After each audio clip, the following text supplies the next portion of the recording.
The last time we had a Republican president elected and Democrats did not object to the electors, do you know when the last time that was? See, this is the kind of bullshit. No, look, it was 1988. It was Okay. 1988 the last time they didn't object to Republicans. They objected to George W. Bush winning Ohio. We're going to have a look at a debate between Bill Maher and Matt Gaetz over on Bill Maher's Club Random show.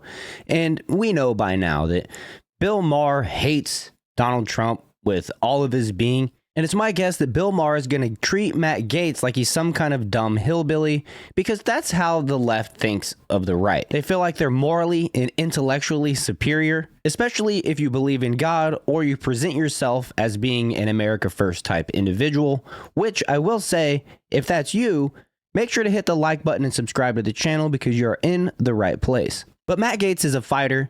He was a congressman for many years, and despite the recent allegations against him, which I don't believe are true, I was hoping that he would actually accept Trump's nomination to be a part of his cabinet as AG. But unfortunately, or at least my opinion, I'm going to be real with you, I feel like Matt G kind of wussed out and decided to take the easy money by going onto TV with his own TV show, which I haven't watched, and I'm curious if any of you guys watch it, and if you do, is it any good? Let me know in the comments. But let's have a look at this debate between Bill Maher and Matt Gaetz over on Bill Maher's Club Random show.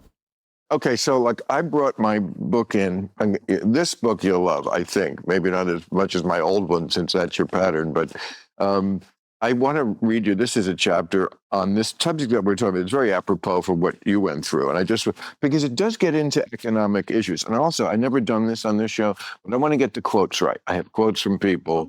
And yeah, I've never brought anything on like this. But I didn't know you were allowed to like bring homework. I never have done it, but you're a little different. I got to get this right. It's for your benefit as much as anybody. And it's not against you. I'm an honest broker more than anything else.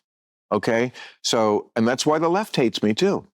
The far left really hates me, and I welcome their hatred because I just will not carry the water. Why do you think all their insanity or yours? Well, and by the way, no one's asking annexing Greenland or buying it. Buying it is different. See, again, let's just be honest. Come on, we're just guys talking here. Those are two different things. Just look me in the eye and tell me you understand that. They're two different things. Buying something that they agree to sell to us or just taking from another country. That's what Hitler did, and that's Putin. We're not. I know you guys like to be like flirting with authoritarianism, but well, let me ask you that question. You're a married man now, right? Yeah. Okay. So, and your wife is lovely. Thank you. You did well. And okay, so sometimes in a marriage, the couple, I've heard both sides. I've heard couples say, yeah, I'm a big flirt, but it's okay because he knows I'll never cross the line. But so that's just okay in the mouth. That's like they've decided that's okay to flirt, or the guy does it. Then I've heard some marriages where it's like, no, that is crossing the line.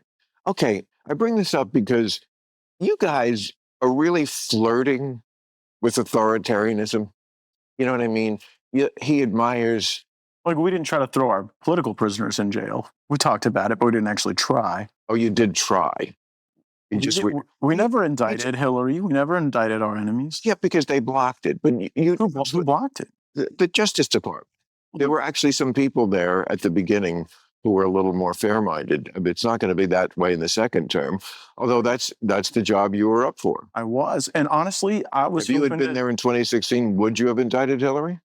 Only if that's what the facts and the law commanded. I wouldn't have done it as some get back politically, because look, that doesn't end.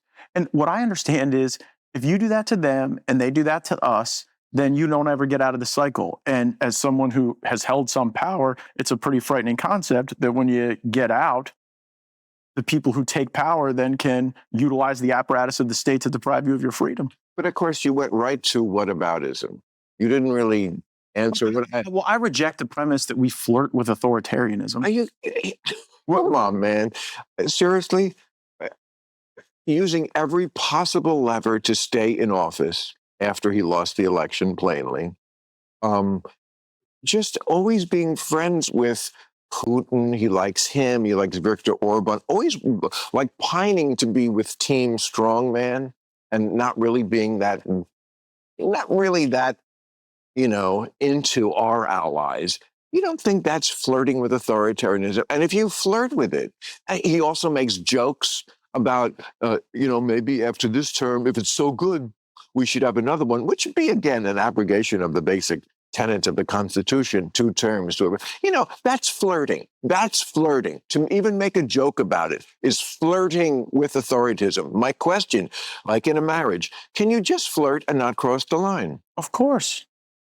Most don't, but okay.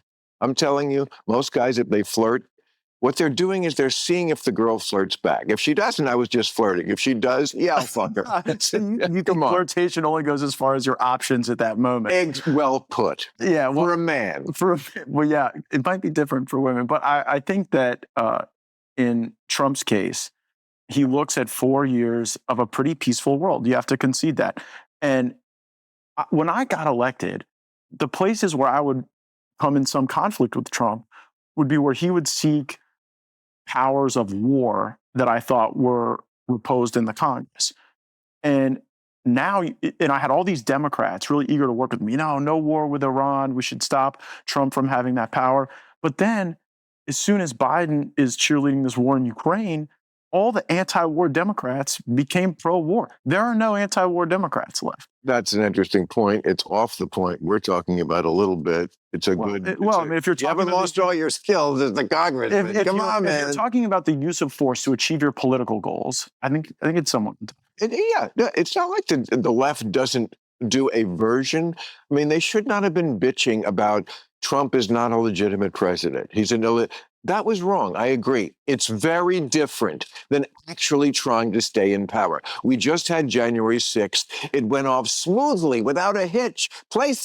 Everyone places. Okay, the rehearsal went great, and now we do it and we go home. But that's not what would have happened if you guys had lost, and you know that. Bill, you understand. That is an asymmetry you have to address. Okay, let me address it. You're right. This past week, we had a wonderful January 6th.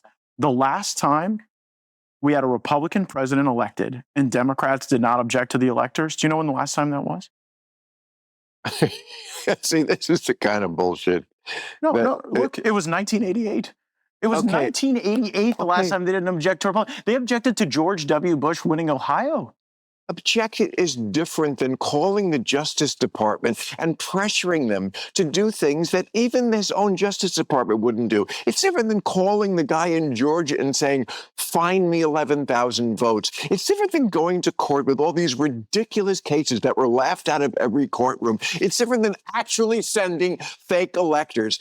Don't give me bullshit and we'll be friends. Bullshit me? No, we'll still be friends. But then I'll think you're a hack. Instead of someone who could actually have an honest conversation and admit this asymmetry exists.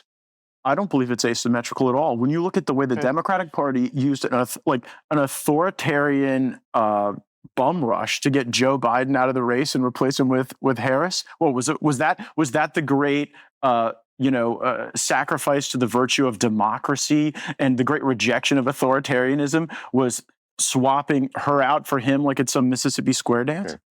I'm just going to end this part of our discussion by saying, I think just looking in your eye, talking to you, not the media guy I saw, you're a lot brighter than I thought you were. Did you think I was not bright? Yeah.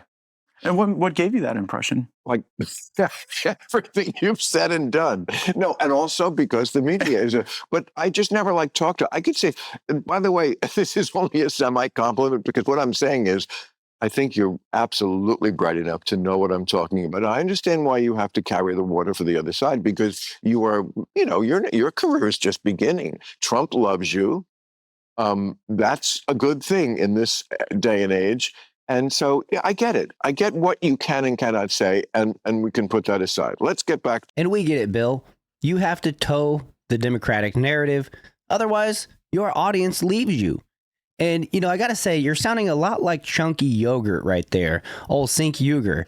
When you talk about Trump's electorates, when you talk about Trump demanding to find me the votes, it tells me that you are completely tone deaf, or just like you said to Matt Gaetz right there, I believe that you're smart enough to understand, but you have to toe the line in the manner that you do because you know, your audience and your producers and your writers, everybody are, you know, card-carrying Democrats. And if you go out against them too much, you'll lose your career. What a trash cop-out, referring to this last January 6th as, oh, it was peaceful.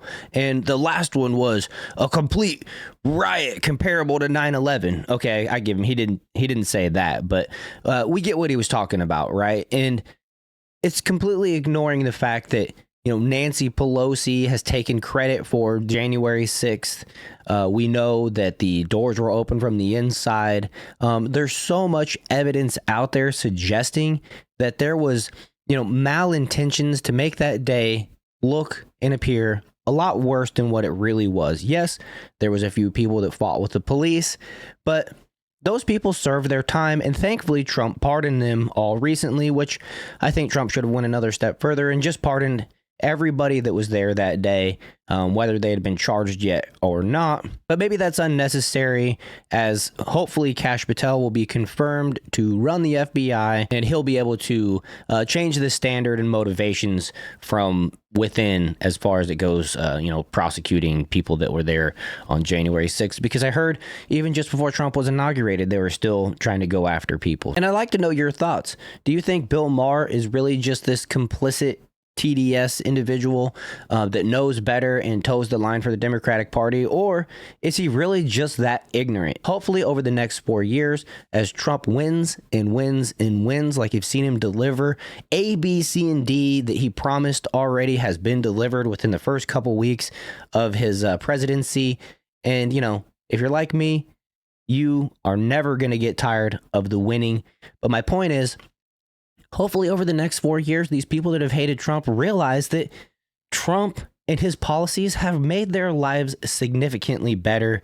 And hopefully that's enough to wake them up. But only time will tell. So anyways, I hope you guys enjoyed this video. If you did, make sure to hit that like button, subscribe to the channel, share this video, and I'd like to remind you that you can catch me live on this channel with the Jar Openers podcast every Monday, Wednesday, and Saturday at 7 p.m. Eastern time. I'd love to engage in chat with each and every single one of you. Also, I have a Discord that you can join. The link is in the description. Check out the America First gear that I personally designed in the store there. And other than that, thank you for watching to the end, and I'll see you guys in the next video.